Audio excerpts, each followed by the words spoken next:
ज्ञान कभी भी पैदा हो सकता है, ज्ञान कहीं पर भी प्रकट हो सकता है, बस उसको लेने वाला चाहिए। और भगवान शिव कह रहे हैं तुमरुका जी से, प्रकृति में ऐसा कोई नहीं है जो हमको ज्ञान नहीं देता। चिड़िया हमको चहकना सिखाती है, मोर हमको नाचना सिखाता है, कोयल हमको गुनगुनाना सिखाती है, गाना सिखाती है, नदियां हमको सिखाती हैं कि हमेशा निरंतर चलते रहो, बढ़ते रहो, पीछे मुड़कर मत देखो, पर्वत सिखाते हैं कि तुम्हारी उन्नति तुम्हारे हाथ में है, मेरे जैसे विशाल बन जाओगे, बढ़ते रहो, समुद्र तालाब सिखाते हैं कि जितना मैं गहरा हूं उतनी जिंदगी में तुम गहराई को धारण करो,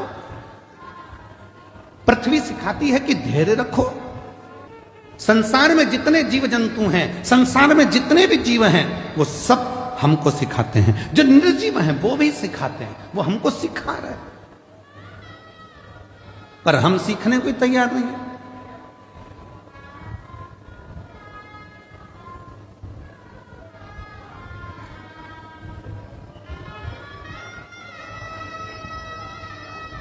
सास कहती है ये कल की आई हुई बहू की सुनूंगी मैं।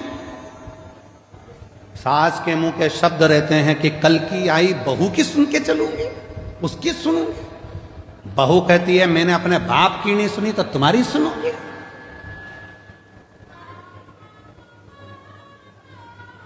बेटा कहता है मैं तुम्हारी नहीं सुनूंगा ऑफिस में,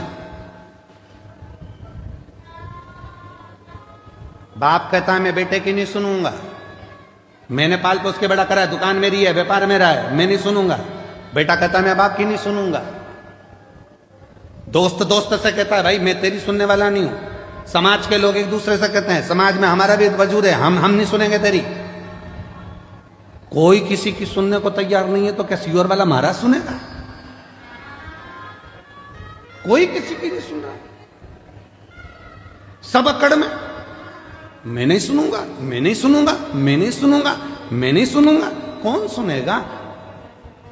किराया दे दिया करो, सियोर वाला महाराजा जाएगा, बड़ौदा में सुन के चले जाएगा, उसमें क्या दिक्कत? एक सुनने वाला भी रख लो जो तुम्हारी सुने।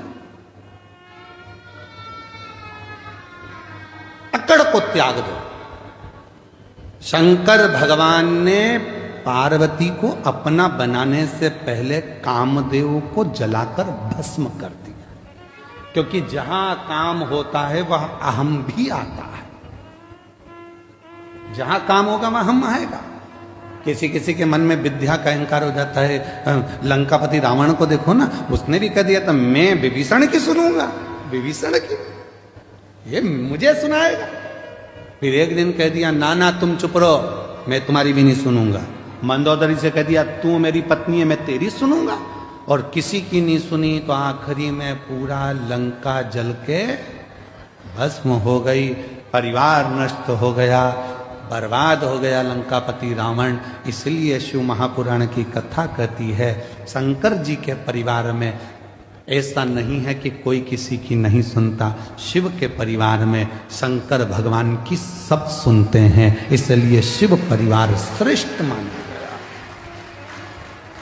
इसलिए शिव परिवार श्रेष्ठ माना गया। गणेश जी भी शंकर जी की सुन रहे हैं, पार्वती जी भी शंकर जी की सुन रही है, कार्तिकेय भी शंकर जी की सुन रहे हैं, सर्प भी सुन रहा है, मोर भी सुन रहा है, चूहा भी सुन रहा है, नंदी भी सुन रहा है, शेर भी सुन रहा है। और अगर शेर नहीं सुनता शंकर भगवान की तो शंकर भगवान का क्या बागंबर होता?